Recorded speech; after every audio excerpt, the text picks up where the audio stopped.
মুখ্যমন্ত্রী মমতা বন্দ্যোপাধ্যায় বলছেন এতদিন আপনাদের গায়ে হাত দিইনি, কিন্তু এবার জব্দ হবে, এবার স্তব্ধ হবে। আমার প্রশ্ন হচ্ছে, এতদিন গায়ে হাত দেননি যারা, তারা এবার জব্দটা করবেন কিভাবে?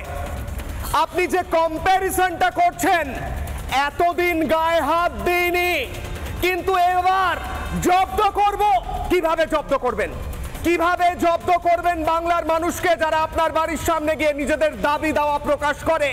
আপনি তো এই রাজ্যের অভিভাবক, আপনি তো বিজেপির মুখ্যমন্ত্রী, তৃণমূলের মুখ্যমন্ত্রী, সিপিএম এর মুখ্যমন্ত্রী, এই রাজ্যের প্রতিটি মানুষের মুখ্যমন্ত্রী। তাদের দাবিগুলো নিয়ে তারা কোথায় যাবে? তারা আপনার কাছে না গিয়ে বলে পাশের রাজ্যের মুখ্যমন্ত্রীর কাছে নিজেদের দাবি দাওয়া নিয়ে যাবে কি?